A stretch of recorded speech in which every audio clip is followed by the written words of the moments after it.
The crux of this case focuses around the alarm system. Okay, hey, guess what? There's no signs of forced entry. And the alarm system was armed because they saw A.J. Armstrong and his sister come down and disarm the alarm system. All right? So what do? They bring an expert in from Delaware or New Jersey, wherever he is, that works for ADT, has an interest in his own equipment. And what does Mr. Morgan Harris say? Mr. Morgan Harris's testimony, he specifically recognizes and agrees that this particular type of alarm system, we call the 2 gig alarm system, is capable of being compromised. And not just capable of being compromised in general, but capable of being compromised by intruders. He agreed to that in his testimony. He also very freely acknowledged that he had no idea if any of the equipment in the house was either 1, installed properly, or 2, ever even tested. Specifically, he said he had no idea if the motion detectors in the house were ever tested. He couldn't provide a range of how far that they detected the ones in the house. He said generally they go 30 feet, but when you ask him, well, how far were the ones in the house? He had no idea. He couldn't provide an angle, the way they were tilted, or how they were focused. He couldn't provide that. He couldn't even provide what kind of sensitivity setting there was on these specific motion detectors. He comes in and he talks in generalities. He talks about, well, it could be, or maybe, or this is generally the way it is. But he did nothing. He didn't even inspect the system. He didn't put his hands on the system. He didn't visit the house. He didn't do anything. But he wants you to believe that his testimony is credible because he comes down as a representative of the company and he says, this in general is how it works, and so therefore it must be applied to this system at this house on the date of July 28th, 2016. Mr. Harris also acknowledged that the motion detectors could be avoided by clothing, the types of clothing. And if you recall, Mr. Brewer started demonstrating, oh, if you wear a ski mask or something like that, it's going to radiate heat, which is, anybody with common sense knows that's not true. You don't radiate heat by wearing clothes. The clothes traps the heat in. It doesn't amplify the heat, if you will. And Mr. Harris acknowledged that. Yeah, you can avoid the motion detectors because they go off the difference in the infrared heat signatures that it picks up. And if your skin emanates a certain amount of heat, but you cover it up, well then the motion detectors don't pick that up. Then we get to Exhibit 999. And this is a pretty important document for you to look at and review and consider when you go into your deliberations. Exhibit 999 is on the screens around here. Mr. Harris questioned the reliability of the data and the information that is reported on Exhibit 999. Let's get specific. At the top of this section here, if you can move it to the top entries up here, I believe it's this one and this one, the second and third one down. Those are identical timestamps. If you remember, Mr. Harris said that it's impossible for a door to be open and closed all at the exact same time. Okay, great. So I said, and I asked him, I said, hey, if that's the case and that's not the way it should be reported on this particular page, then you would have to question the reliability and accuracy of all the other data that's also on that page, and he agreed. You'd have to question whether or not the information that's contained on this exhibit is reliable or accurate. Flip to the other tab. Towards the end of his testimony, he was absolutely adamant. Wasn't going to change his testimony, stuck by his word that if there was a door that was open there would be a bypass signal, something that would register in the arming and disarming log, for example, that was on July 28, 2016, as it appears in the Exhibit 999. This is the arming disarming log from that date, and there doesn't appear to be any entry of a bypass door or any other opening for that matter. Why is that important? Because he said if there was, absolutely it's going to appear here. We talked a little bit about this auto bypass programming feature. Yesterday when he was in here on rebuttal, he freely acknowledged that he believed that this auto bypass code was programmed into the system by whoever it was that installed it. Now, let's go a little bit to, or jump to the defense's expert that came in from Canada. Now, I know, he's, first time testifying, definitely not a polished witness. He, had his quirks about him. But what he tried to do was show you the truth. What he tried to do was, he created a video. He tried to walk you through the video of exactly how it was reported on this night. He had his computer. He provided you a live stream of data, just like this. Went to the arming disarming page, because this is the documentation that we were provided. So we mimicked it the best we could, pulled this screen up, live feed, had the door open downstairs. He armed the system, and when you go back and look at exhibit, I believe it's Defense Exhibit 19, it's on a little flash drive, it's the video. Nowhere on the screen, on the live screen, did it ever say that a door was bypassed. And he was adamant that if there was a door that was bypassed, it would appear on this log. Well, it didn't appear on the live screen, and it sure didn't appear on the log for January 28th, 2016.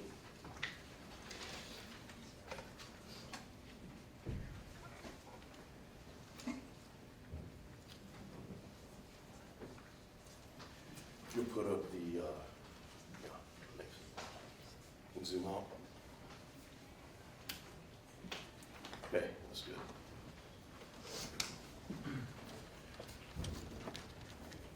This is a culmination of a lot of different events that I want you to focus on that sort of gives you, it's an overlay of different times from different pieces of evidence that sort of gives you an idea of what occurred at various different times throughout that night. Starting at 9:52 p.m. Through the alarm records, we see that the alarm system was armed and set. We know by looking at I believe it's Defense Exhibit, or State's Exhibit 903, which is the big old thick stack of text messages, that between 10:03 p.m. and 11:49 p.m., AJ was texting with Kate and talking to his dad. And what's important about that is in Kate's testimony, it came out that AJ, all the way up to that time period between 10:03 and 11:49, went to his dad over I'll agree, a teenage sort of drama thing that was going on. But it was important enough to him that he needed to consult his dad, seek his advice, and seek his counseling, because he didn't know how to handle it on his own. So he went to his dad that night, his best friend and his confidant. He got his dad's help, and then he reported back to Kate that night, "I didn't want to do anything that I would regret." Now this is all within roughly an hour of the upstairs motion detector getting activated, which the state would have you believe somewhere around that time frame is when the defendant went and killed his parents. This is common sense, folks. How do you sit there and have a mindset of, I don't want to do something that I'm going to regret or I would have regretted, after having consulted your dad, your confidant, your best friend, and then within an hour, you turn around and you execute not only him, but also your mom. It doesn't even stand to reason. when you look at the evidence and put the evidence on top of each other and follow all the lines and the orders of events as they occur, it's clear that the state's position in this case, quite frankly, it doesn't even boil down to reason. It's just absurd. It makes no sense. There's been no testimony, no anything throughout the entire case, and we've been here for almost a month, where AJ has ever been upset with his parents at any point in time throughout the entire day, let alone the day before. It doesn't exist. Matter of fact, what the state wanted you to do as far as the text messages go, they want to try to paint this picture that AJ's so devious that he made up this whole teenage drama deal with his girlfriend Kate. But then Kate testified, that's odd, because if AJ made it up, then why is it that Blake Fertitta the next day called her and gave her an apology? It wasn't made up. It was an actual event that was going on, and those text messages between Kate and AJ are real. The activity is real.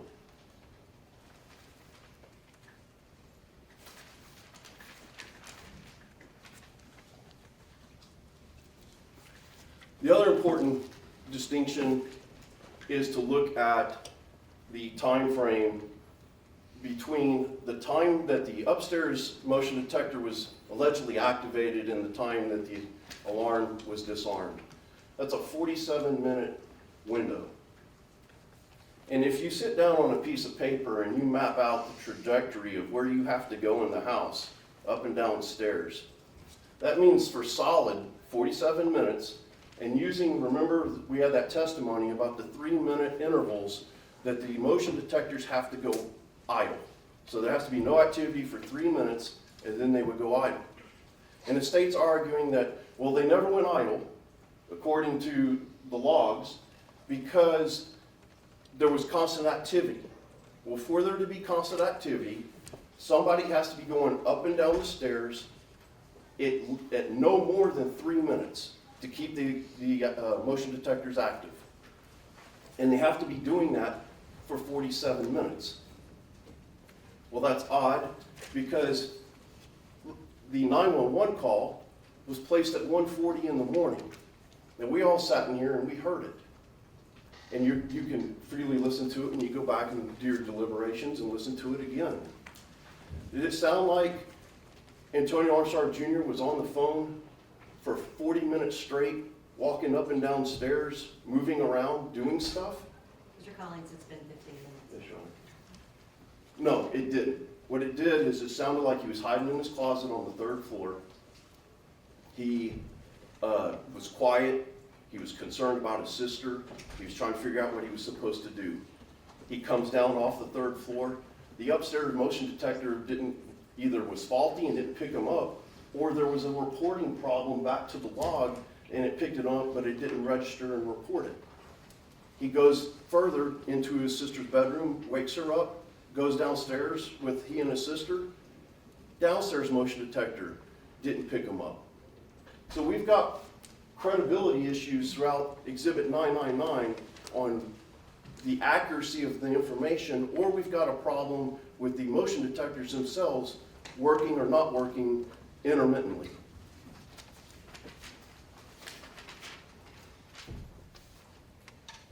Just some highlights from Kara's testimony yesterday. Number one, the majority of her testimony is undisputed. State didn't put on hardly anything at all to dispute her testimony. And what that shows is that Kara testified that there were multiple problems with the alarm system, that the door downstairs would never close properly to the garage, that she could arm the system in the past with the door open downstairs, and that she armed the system and she walked you through that night every activity that she did by arming the system up in her room or in her parents' bedroom, and then going to bed and then coming downstairs. There is tons of people that had access to the house. She clearly demonstrated that Josh Armstrong lived just a few blocks away. He had access to the house. He knew the alarm code. He knew the house. Matter of fact, he shared the 3rd floor bedroom with AJ right before he moved out of the house just a few weeks before.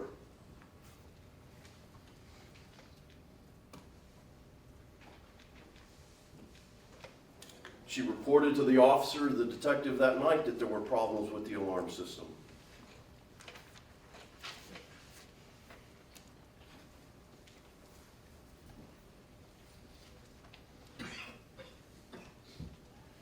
But what's more disturbing was Kayra's testimony regarding her older brother, Josh, and what his demeanor was like after he returned back from college, where he was spaced out, his hygiene had changed, his entire mood was different. And then, right after the murders occurred, he tried to burn down his grandmother's house. He had demonic voices in his head and said that he was Satan. And in addition to that, Judge, this is outside the record. Overruled. and in addition to that, said that he was exhibiting multiple personalities.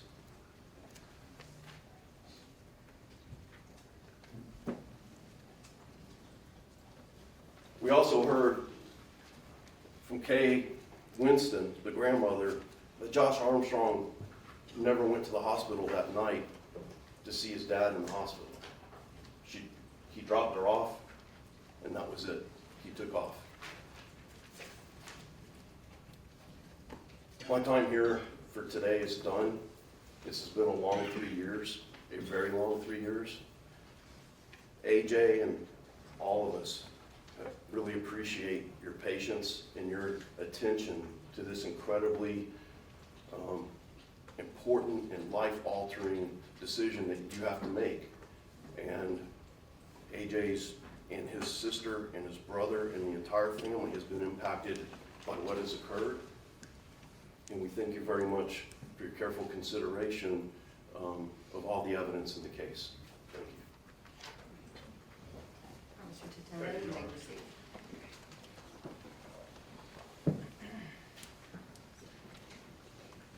It's absolutely shocking. It's outrageous. It's offensive that a 16-year-old boy like Antonio Armstrong Jr. would lie to his mom about trying to see his girlfriend. It's offensive that Antonio Armstrong Jr. would spend an extra $200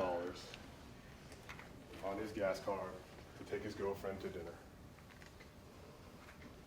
It's offensive. He smoked marijuana. That's their theory. If this case was about bad grades of a 16-year-old, if this case was about a 16-year-old lying to his mom about 16-year-old stuff, if this case was about spending an extra $200 to take your pretty girlfriend out to dinner, I'd agree with Mr. Brewer. What is it like to be a 16-year-old? The pressure, the hormones, the ability to try to fit in, all the stuff that happened when we were 16 years old. And we gotta remember that. He was 16 years old at that time. Imagine if we had text and cell phones and Facebook when we were 16 years old. What would that be like? All the stuff that they constantly, mind-numbingly kept going over and over again is the banter of a 16-year-old. He's not a perfect kid. Never said he was an angel. But they're asking you to take that and jump over to killing 2 people. Not just 2 people, his parents. They're asking you to make that leap. Mr. Brewer is asking you to take the 16-year-old banter of a knucklehead and jump over to being a capital murder. Next topic, in the charge, it's on page 2. It's called the law of parties.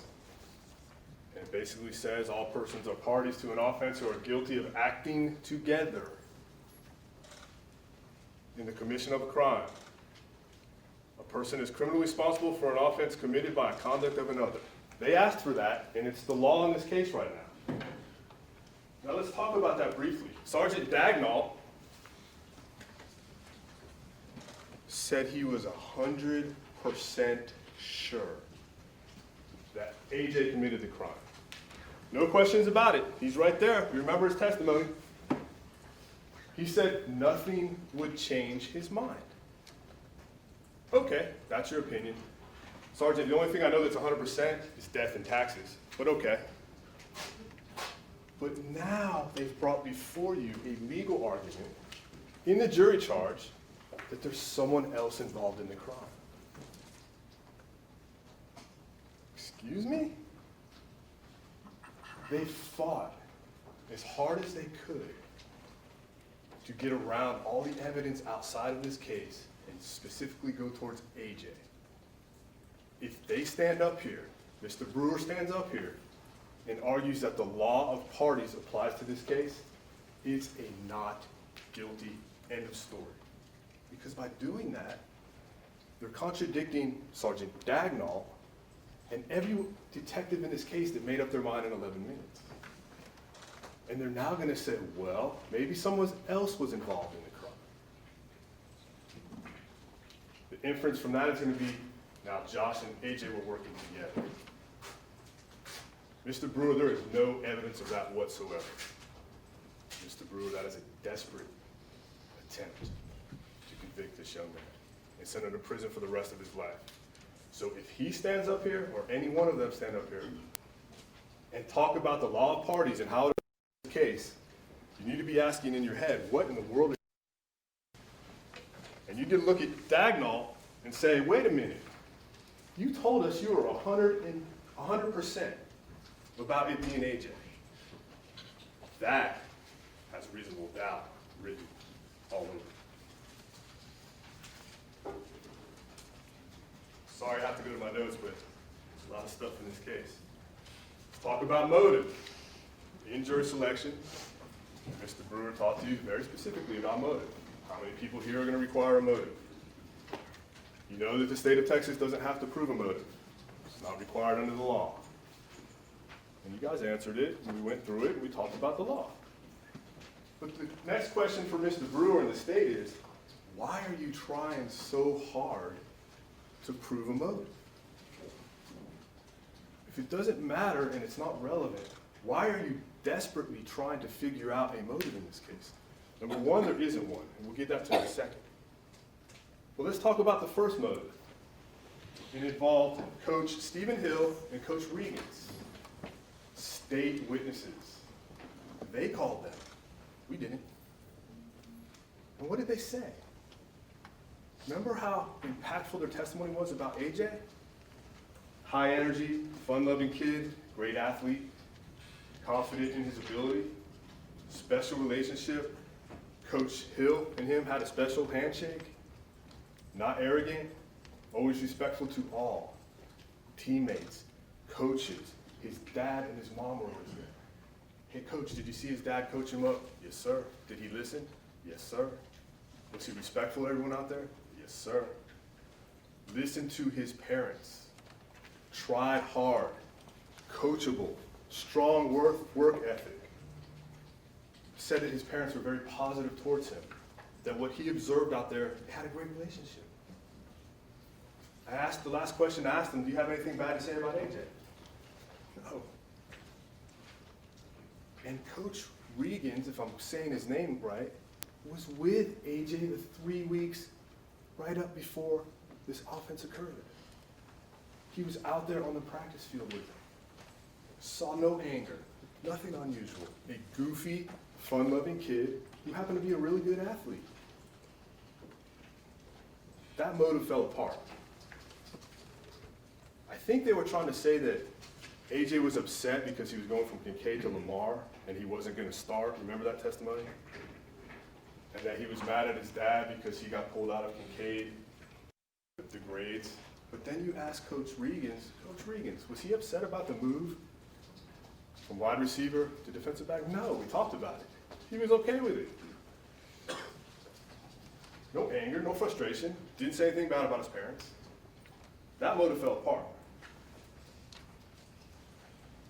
Second motive, they hastily call in the CPA. And you learned on direct examination, or maybe cross, that they had never talked to him up until like a week before he testified. Objection. That is misstating facts, Judge. Ladies and gentlemen, remember that what the lawyers say is not evidence. It only comes from the witness stand. Please proceed. Judge, I forgot to ask you, can you give me about a 15-minute notice? I will. I'm sorry. So let's see how that breaks down. That motive did not work. So let's get the CPA in here real quick and try motive number 2. Motive number 2 is AJ killed his parents for the trust fund. Is there any evidence of that? Is there any evidence of that? Is Mr. Brewer going to stand up here and say that silly call about the Escalade in the jail is evidence of that? A 16-year-old talking about wanting to buy an Escalade, is that proof of his motive to kill his parents for the trust fund? There's no evidence of that. It's desperate. There was no conversations between the CPA and AJ. There was no indication that AJ had any idea about that trust fund. They couldn't even prove to you who the money went to. They had no idea. They're just throwing it out there because they don't have a motive.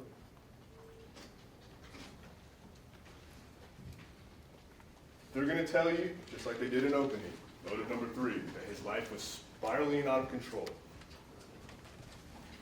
That he was this lying madman, angry at his parents, bad grades, smoking weed. Look at all the text messages, all of them, not just what they pick out, cherry pick. Think about the testimony you heard from everyone in this case, state and defense witnesses, regarding his demeanor. Now, if you're going to execute,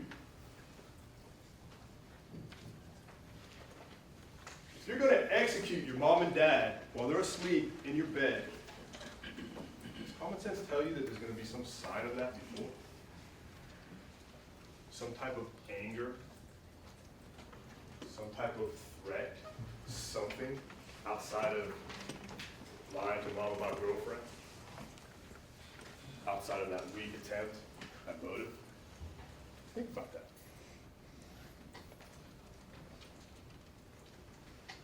Next topic, confirmation bias. Remember the number 11. I'll say it again. Remember the number 11. I remember it because it's my son's number in Little League Baseball. Remember the number 11. Within 11 minutes, Dagnall and his boys made up their mind that this young man was guilty of capital murder. Horleka, I probably just butchered his name, told you he had a hunch. He had a gut feeling within 11 minutes of being in that house that AJ did it. We don't convict people on hunches. We don't convict people on gut feelings. We don't even arrest them on that.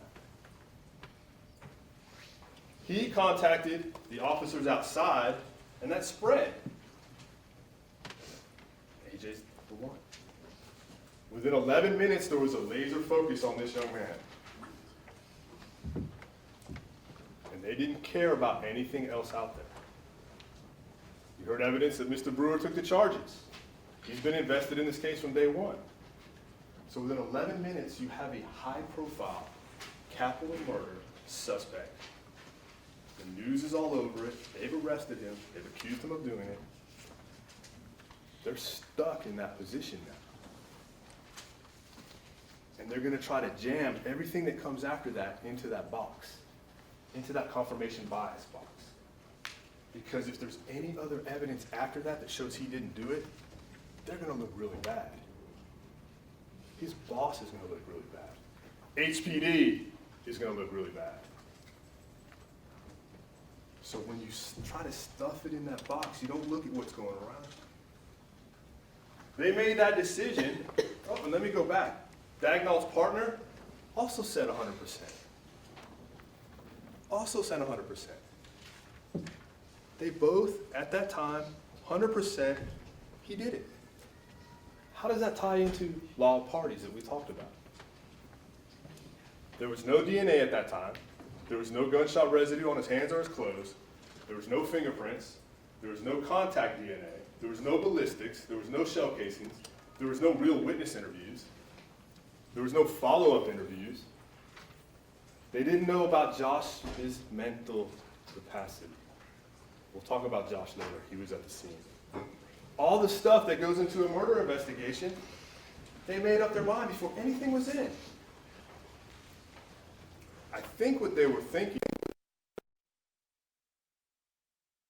that we think he did it, it's going to come back, the evidence is going to show that he did it. He had mom's blood or dad's blood on his shirt or his pants or gunshot residue, something's going to come back. What he told you in his own words in his statement to the police, there's going to be no evidence. There's going to be no evidence. There's not going to be an AGSR. Listen to that audio. And how many times it's either Dagnall or Dotson or Chabret, how many times they tell him, come on, man, if you shot the gun, there's going to be gunshot residue. If you shot the gun or if you killed your parents, we're going to find some evidence. Listen to how many times he confidently tells them, you're not going to find any evidence in this case. Guess what? That was true. That was true. No evidence. No forensic evidence linking him to the crime.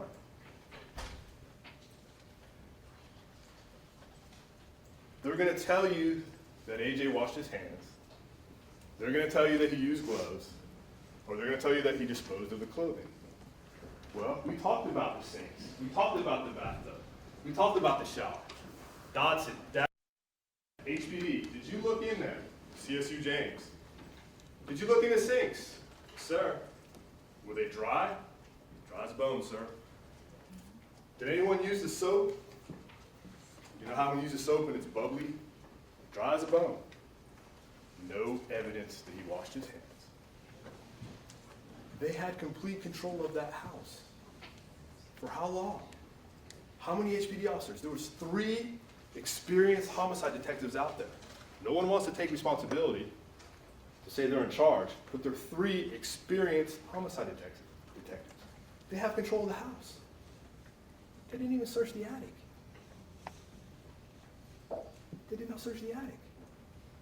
If I'm a killer and I'm locked inside the house and I'm trying to get rid of something, where am I going to put it? The attic might be a good spot. But that goes to what they thought happened. They didn't care about anything else. Credibility of Houston Police Department and the District Attorney's Office. Part of what you have to do in this case is you have to look at the evidence. And sometimes prosecutors say that we as defense lawyers, we put the police on trial. I'm not trying to put the police on trial. I'm simply pointing out to you in a capital murder investigation where someone is going to go to prison for the rest of their life if they're convicted, the mistakes that were made by the Houston Police Department. Number 1, Sergeant Parkinson, he's on the STAC team, comes in the house, he tells you he was doing his thing, he might have been at the back door, he looks around, and Portia Washington picks up the gun. Clear as day, she picked up the gun. He yelled at her, put the gun down. Now, we're going to make a big deal about that because that's our job, that she could have contaminated the gun, and she touched it, and she could have messed up the fingerprints of the DNA on there. That's our job, and that's a standard defense argument. But then Portia comes in, Miss Washington, Officer Washington. Not by them, by us. And it's the first thing we wanted to present to you in this case. And she denies touching the gun. She tells you from the witness stand, I did not touch that gun, sir. And if Sergeant whoever said I did, he's a liar. Speaking of liars, state of Texas, one of those 2 HPD officers is lying. There's no question about it. And that should go into your determination regarding reasonable doubt.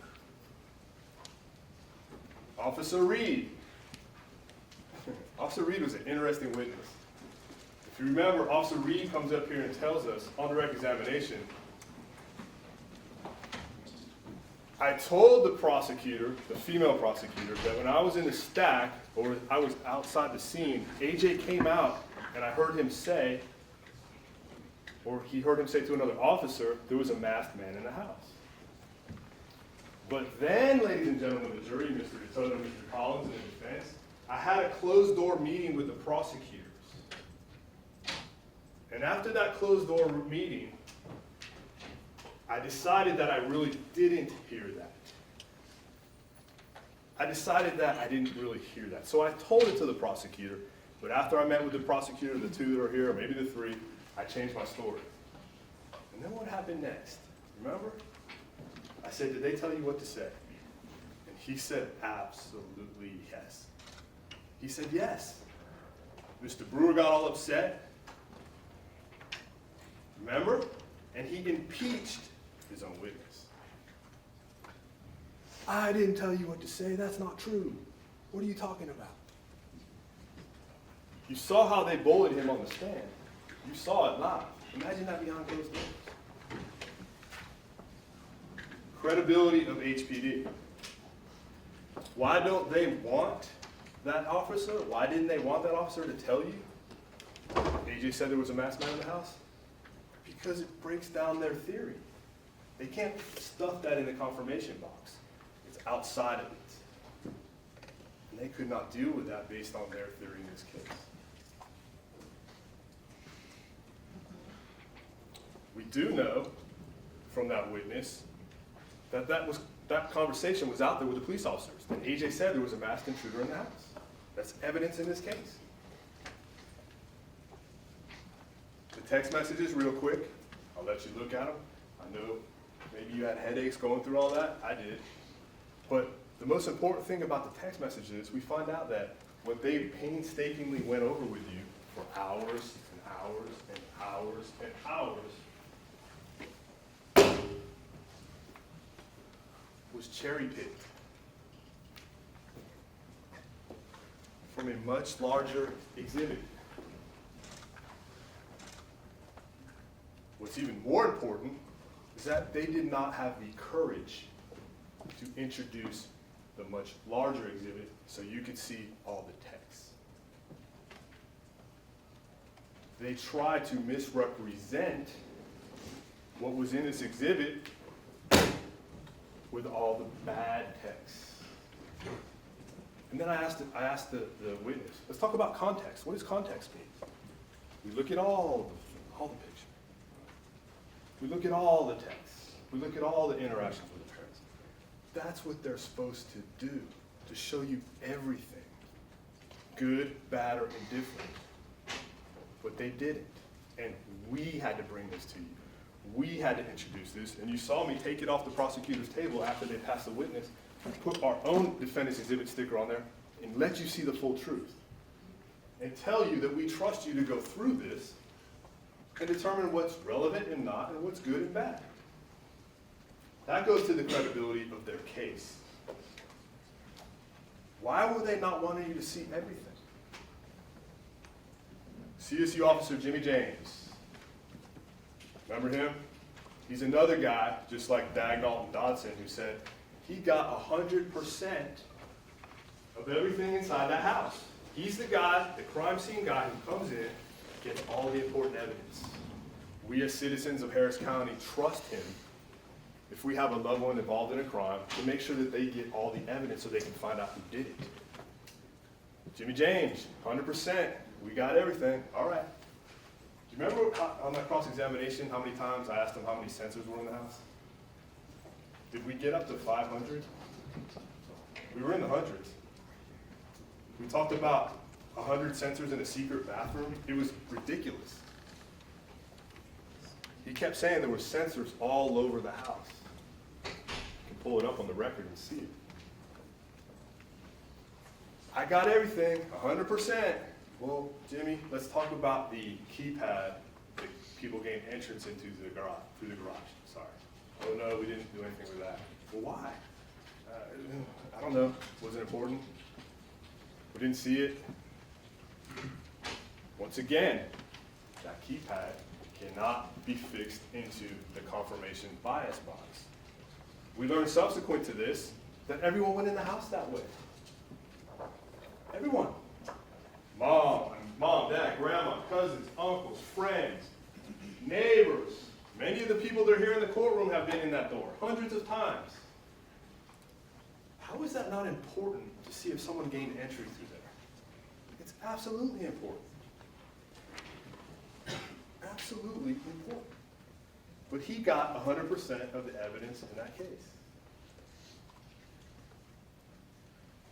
Officer Dagnall, Officer Dodson, Officer Chabrette, experienced HPD officers. CSU James, crime scene unit investigator. Did you go out in the neighborhood to determine if there were any cameras? No, why would we do that? Dagnall, why didn't you go out in the neighborhood? Why didn't you go out in the neighborhood and see if someone had a ring? Or if a business next door to the Armstrongs had a security camera? We'll never know the answer to that question, ever. He didn't do it. Dodson didn't do it. Chabrette didn't do it. CSU James didn't do it. What quicker way to prove his innocence or his guilt to find out if there's surveillance cameras in the neighborhood showing that street, that house, anything? How many crimes do you see on a daily basis where there's a ring camera that's used to solve the crime? How many times does that happen? It's on the news like 2 or 3 times a week. Once again, that doesn't fit into their theory. They want to talk about Mr. Lester kept asking, did you see someone running away? No. Okay. You didn't look for cameras either. It's important. They didn't care. Dagnall didn't care about that. It's not needed. We don't know. 4 people made that decision because this case was infected with confirmation bias. The gunshot residue, they're going to tell you that because it was because it was a 22, there wasn't going to be any gunshot residue on AJ's hands. But I want to point something else out to you that I think is important about the gunshot residue.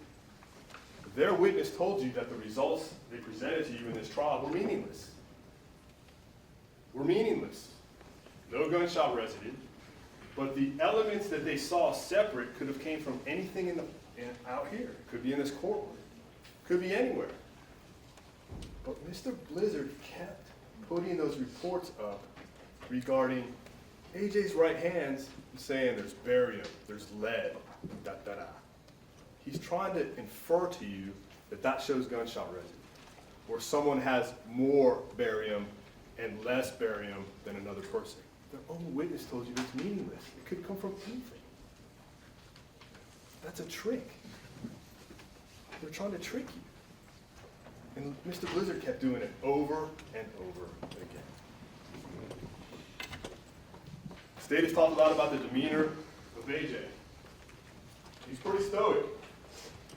He's broken down a couple times, but if you had an opportunity to observe those closest to him, his sister, his grandmother, they're pretty stoic too. It's in their family. See his sister, his young sister, testify? She broke down a little bit. But can you imagine being in her shoes and not losing your mind up on the witness stand, crying hysterically? They're stoic. Now the state's going to argue he showed no emotion at the time of the murders. You have no idea how you're going to react in that situation as a 16-year-old, much less. But let's talk about the rest of his demeanor. We have, and I'm sorry to repeat, but the rest of his demeanor is everything we've talked about with the coaches, with the family. He was a happy, goofy, fun-loving kid, all the way up until July 28th, 2016. No one has since said different. Happy, goofy, fun-loving kid. Probably a little bit of a knucklehead. Probably had a little swagger because he thought he was a stud at football. But a fun-loving, goofy, happy kid. That's his demeanor. That's who he was. That's inconsistent with murdering your parents.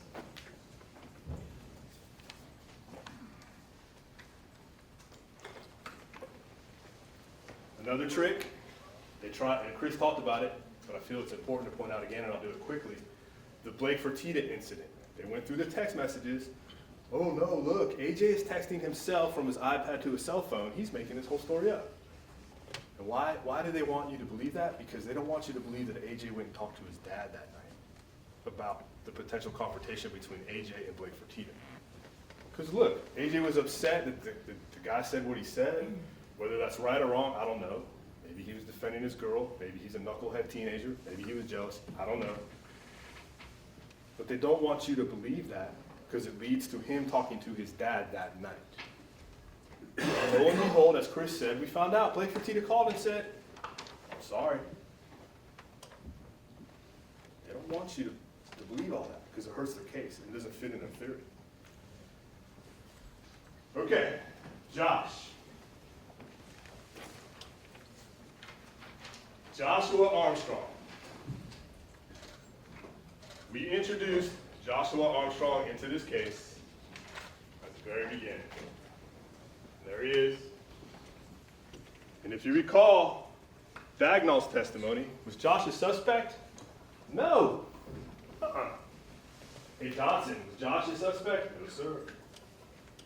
Hey, anybody in this case, HPD, whatever, was Josh a suspect in this case? No, sir.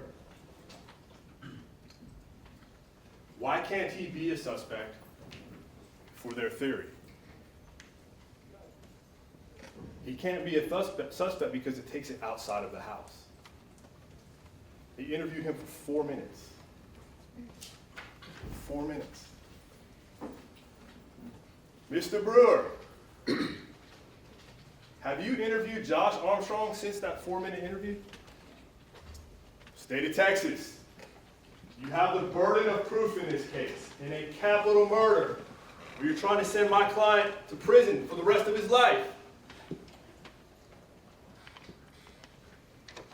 Where is Josh?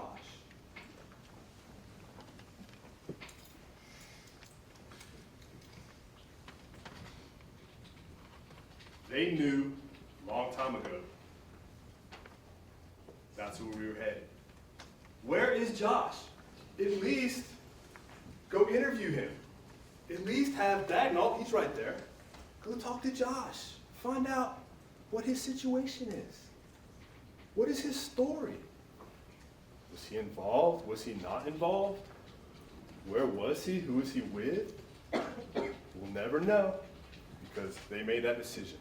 And up until right now, whatever time it is, 12:24, they have yet to interview Josh again or make any attempt to figure out what happened. That's reasonable doubt because they don't want to know. The reason he was a suspect is they put bags on his hands. And they took a swab.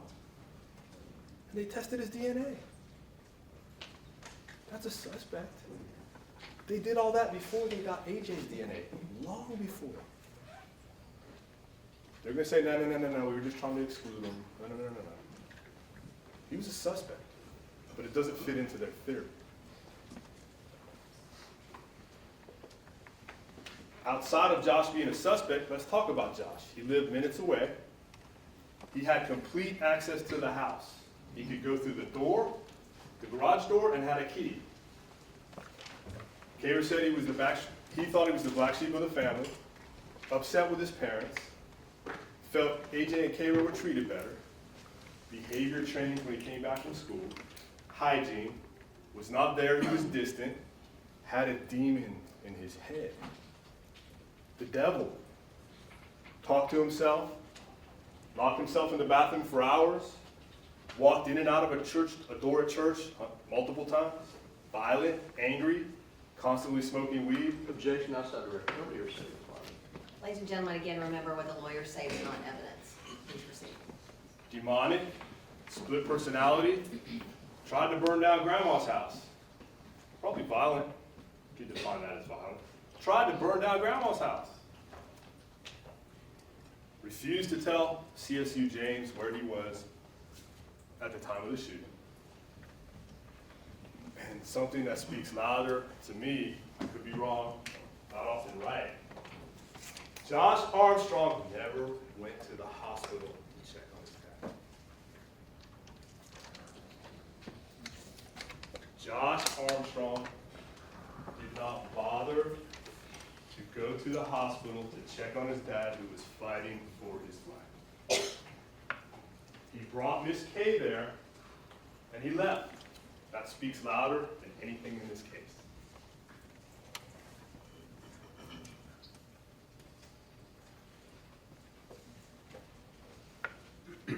Who is Trenton Teamer? Remember Trenton? Mr. Brewer, state of Texas, Houston Police Department. Where is Trenton Teamer? Hannah, Josh's girlfriend, said she was with Josh and Trenton that night. Maybe if the state looked into it and Dagnall decided to do it, maybe Trenton could give an alibi for Josh. Maybe Trenton could come here and say, ladies and gentlemen of the jury, Josh was with me the whole night. He didn't kill his parents. Where's Trenton? Have they produced any reports of speaking with Trenton? Now, they're going to argue on their side that I have the same subpoena power to bring people here. I'll tell you what I don't have. I don't have the burden of proof in this case. I'm not trying to put this young man in prison for the rest of his life. That's reasonable doubt. You can infer that they didn't want him here. What if he has nothing to say? That's fine. Put him on the stand. I fell asleep. I don't know where he was. Or he was with me. Why not just do that so you can hear the whole truth?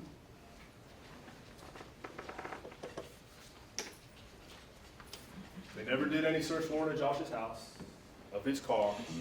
They never attempted to find any evidence related to Josh. It's the Houston Police Department, the fourth biggest county in the United States. There's a lot that they could have done to look into that. They did nothing, because it didn't fit into their theory. The gym break-in, why is that relevant? Why is the gym break-in relevant? We wanted you to see masked men breaking into the Armstrong gym about 2 weeks after they died, looking for something. AJ said there was a masked man in the house, and I'm not going to try to make anything up. I don't know how that was related. No idea. Neither do they. They didn't present it to you. We did. But it's weird. Two masked men are inside the gym looking for something specific. Watch the video.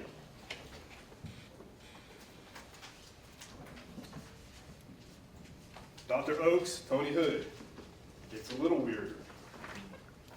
Dr. Oaks, who has a direct relationship with Antonio Armstrong, he trained her. Her husband was a trainer who worked at the gym. She socialized with the Armstrongs. Gets a note on her Jeep, just like the note in evidence. We are watching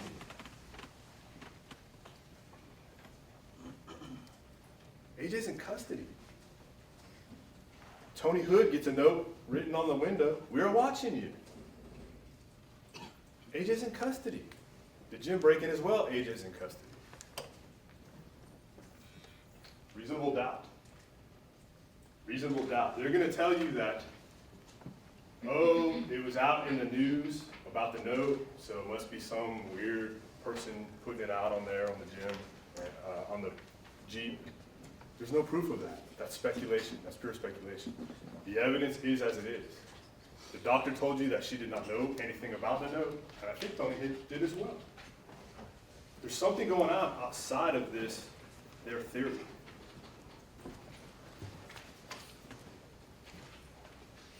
So at this point, we know AJ is in custody, masked men broke into the gym, there's two notes, almost exactly like the one found at the house, and there's a demon on the loose. There's a demon on the loose. Someone who has access to the house, who's mentally disturbed. I don't know how much time do I have left? 16 minutes. Trying to give them back some time. I'm sure they're tired of hearing me talk.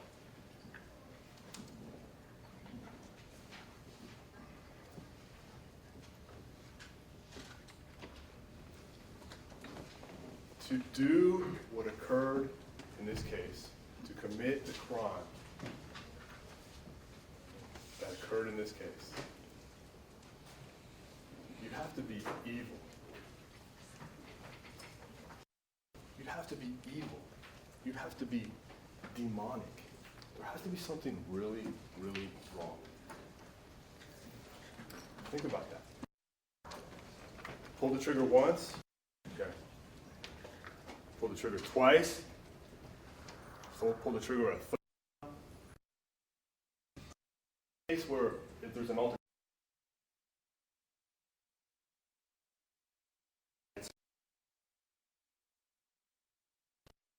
anything you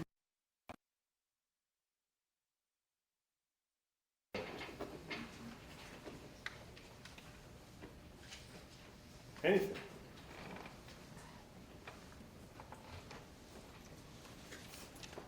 Who is more likely to be involved in this murder? Who's more likely? Officer Dagnon, at this point, based on what you know now, based on the prosecution's attempt to use the law of parties, who do you think is more likely to be involved in the murders? You can't say it's 100% because your prosecution team is asking for the law of parties. That's inconsistent. That indicates that now the prosecution believes someone else is involved in this case. That makes your 100% worthless. That makes Dodson's 100% worthless. Who do you think, based on the evidence, is more likely to be involved in this case? AJ or Josh? If for 1 second, while I asked you that, if for 1 second during the multiple hours of testimony in this case, if for 1 second while you were in this courtroom hearing the evidence, if you thought about who was more likely to commit this crime, Antonio Armstrong Jr. is not guilty. Because that is reasonable. Objection to the defense counsel trying to define reasonable doubt. Sustained. If you thought that for a second in this case, just now, probably the first time it's been fully articulated to you, that young man is not guilty.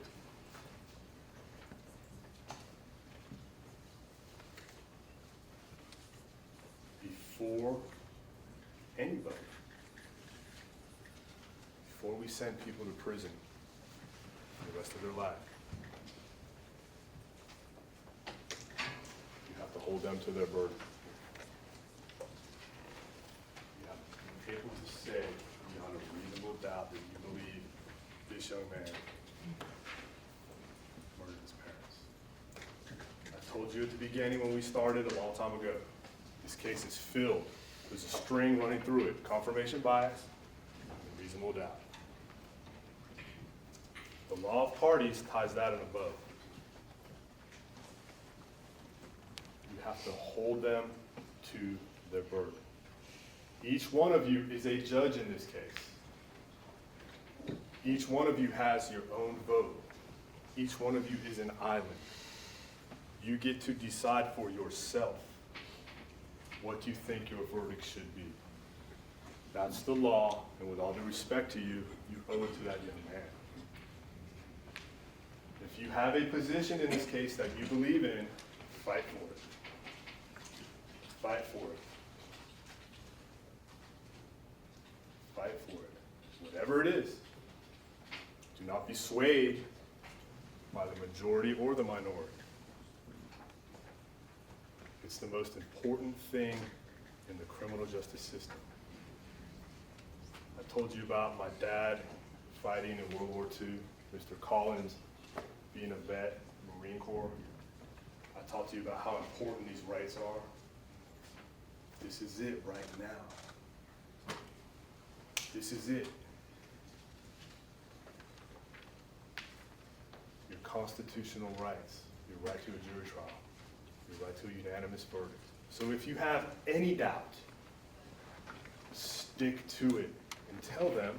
Objection, the defense counsel is instructing the jury to follow a standard other than what the law requires, Your Honor. All right, that's the same. Let's proceed. Your Honor, stick to your guns. It's been an honor to try this case in front of you. I know that there's been numerous approaches, and I know you guys got tired of it, and numerous times when you guys had to leave the courtroom. Please don't hold that against this young man. Hold that against us. We have jobs to do as lawyers to make sure the record is protected, to make sure that we do our jobs so no one comes down the road later and says you did something wrong. So hold that against me. Thank you for your patience. Thank you for always being here on time. We noticed. We know you were ready to go.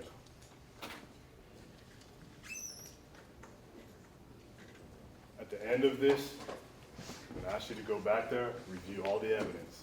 And based on everything we've talked about in this case, with all due respect, find Antonio Armstrong Jr., AJ, not guilty in this case.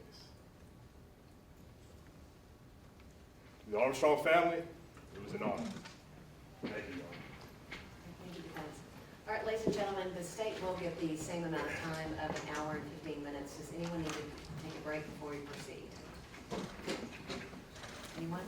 Take a quick break. Raise your hand if you need to take a break. Okay.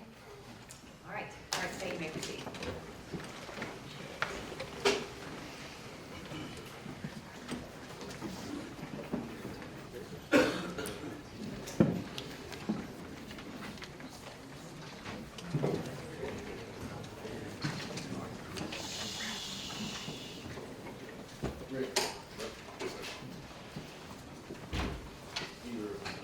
Ladies and gentlemen, you're not bound by that. If anything changes, just raise your hand.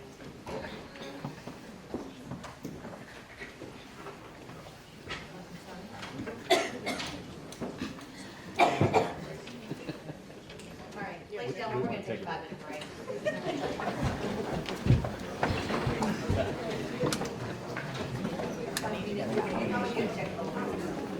All rise to the jury. All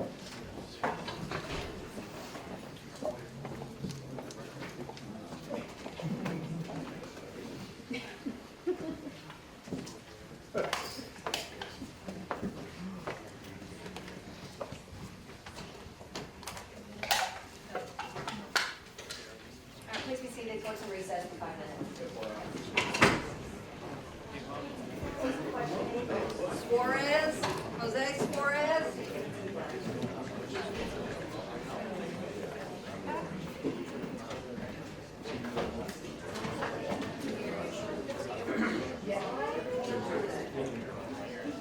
Jose Suarez.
Savage talking.